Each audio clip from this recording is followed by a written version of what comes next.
What's up, guys? This is Anthony from Hawkeye Rides. I'm here today at Furman Ford Countryside. John McVeigh has given us this 2020 Ford EcoSport SE. MSRP on this one is actually under $20,000. So you could get this vehicle base price at $19,995. The model we have today priced at $24,695. This is a moon dust silver metallic paint.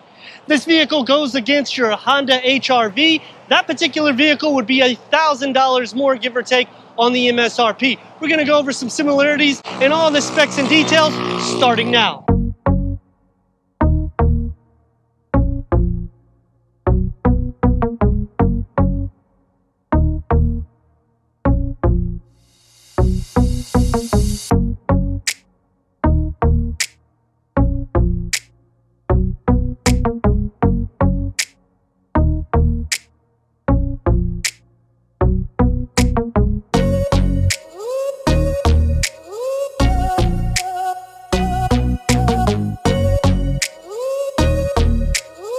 With this model, this is a 1.0 liter EcoBoost 3-cylinder turbocharged engine. 123 horsepower is banging out of this baby, 125 pound-feet of torque. So it's not going to necessarily sit you back, which you'll see in the drive, but it's going to be kind of a comfortable ride in the vehicle. Your gas consumption is also pretty good at 27 to 29 miles per gallon with a combined of 28. This one has your LED daylight running and your halogen bulbs for your headlights. Grill, the way they have it integrated, I think it's pretty cool because they don't do any chrome aesthetics in the vehicle. They just have that silver shadow kind of on the exterior to go around the grill on the vehicle. The height is at 64.8 inches with a width of 69.5 inches. Your suspension on this vehicle will be a strut front suspension and a torsion beam in the rear. Matted with 16-inch, they're shadow silver painted aluminum wheels. Kind of looks good, and it does match the scheme of this vehicle. You can upgrade to a 17-inch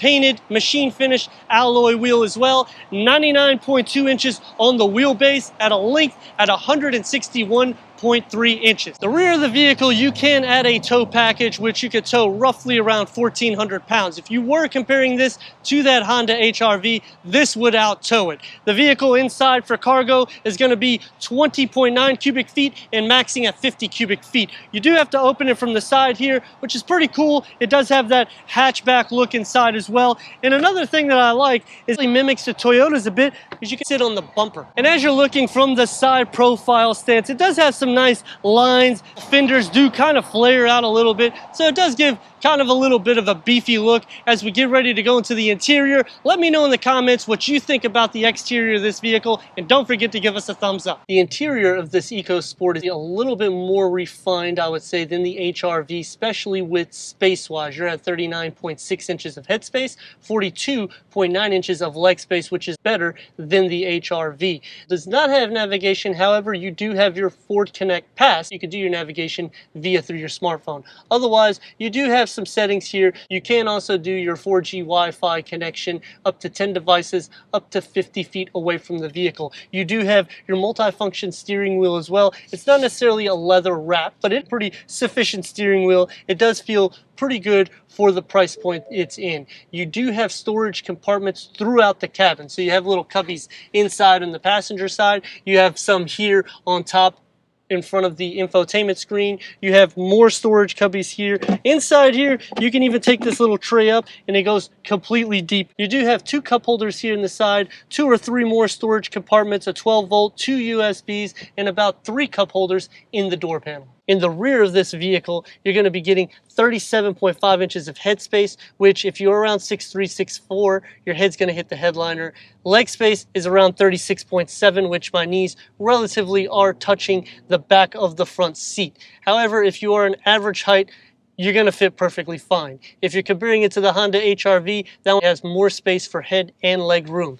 Got a couple cup holders here, and that's relatively all you got going on besides maybe 1 cup holder in the door panel. Sliding into the center, you sit a little bit higher up, but because of the moon roof and the way the actual headliner is structured, my head isn't hitting the headliner and my legs are not hitting the back of the front seats. Taking this 3-cylinder out, and it's a 1.0 liter, so gas efficiency isn't that bad.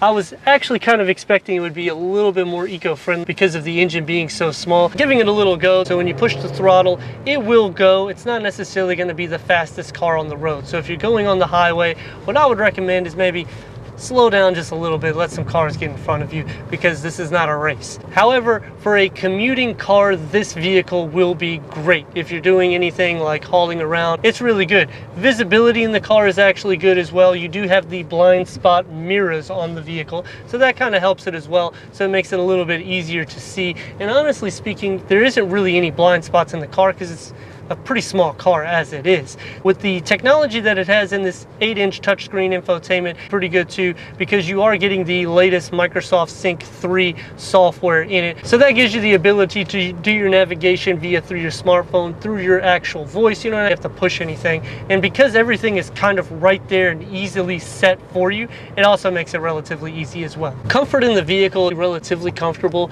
considering the vehicle is a little bit smaller, and it's not underpowered because it's a lightweight vehicle. It's a smaller engine. So sometimes you'll feel some vibration on the steering wheel and maybe through the actual seat cushioning. Giving it that throttle, it does get a lot louder. Otherwise, for noise purposes, you don't really hear too much noise. And this is kind of rounded off in the front, so that helps also with those aerodynamics. I don't necessarily like these front windows that are in front of side view mirrors. I kind of feel like I'm in a Toyota Prius, but in the same category, for the vehicle that we're in, I think that does set a good standard. It gives you enough capabilities. You do have your cruise control, you do have your audio settings in the vehicle, and you do have a 6-speaker audio sound system. And checking the turn radius, so we're just in a parking lot to show you that you should be able to do a full circle with this vehicle, in which we are actually able to do so. That's something really cool whenever you're getting these smaller vehicles, because they do a lot more tight